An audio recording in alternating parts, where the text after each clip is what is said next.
Hi guys! Ayan, ako ano ba, nag-crave ako ng alimango. So ngayon, kakain tayo ng alimango. Ayan, may rice na ako doon. Tapos ito bagoong and sukango. Fresh na fresh po yan. Gumagalaw pa Guinness crab dito sa San Francisco. Ang ginawa ko po, inano ko siya, in-steam ko siya. Tapos ito lalaki kasi ano, diretso yun doon. Pagka babae pa bilog. So anyway, ang gawin muna natin, magbukas tayo ng galamay kasi ito yung pinakamalasa dyan na masarap. Malutong, diba? Ito po ang pagkaan ng Dungeness crab dito sa Amerika. Yan. So anyway, magkakamay po ako ha. I'm going to eat with my hands, with my bare hands. Ayan, maganda yung pagkakaluto niya kasi hindi dumikit yung balat. So, eto na siya. We'll try to get the whole thing out. And mukhang yun. May nandito naman tayo sa isang galamay. Maganda, as I said, maganda yung pagkakaluto niya. Hindi siya dumidikit. Hindi dumikit yung laman sa ano.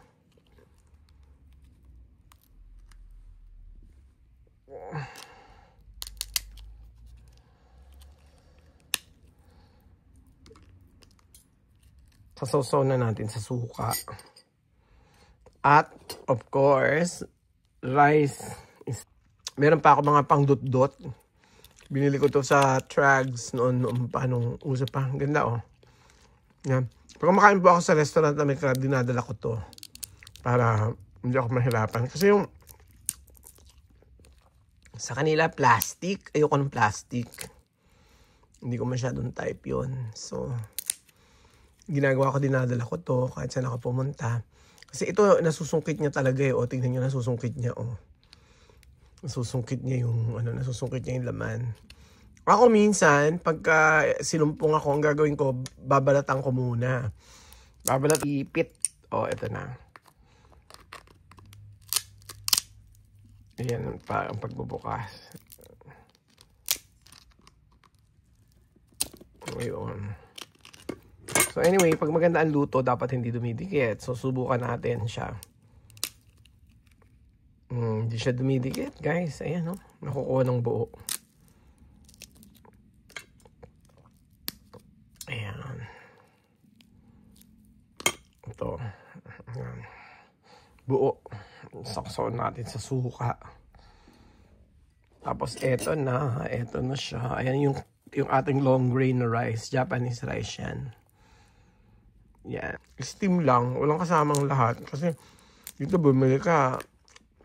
Merong garlic. Merong ano. Gusto ko yung ano lang siya. Yung simple. Kagaya yan. Itong binili ko na to. Tanggalin na natin. Isa-isa. Nandyan po yung laman kasi. Alam nyo ang Dungeness crab. Hindi naman siya maano. Ngayon, tingnan natin kung sinuwerte tayo. Kung mataba siya. Parang feeling ko hindi masyado. Ayan.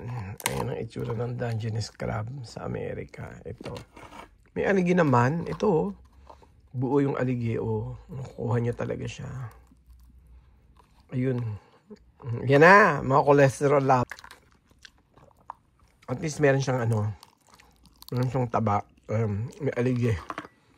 Pinaka-importante. Ayan.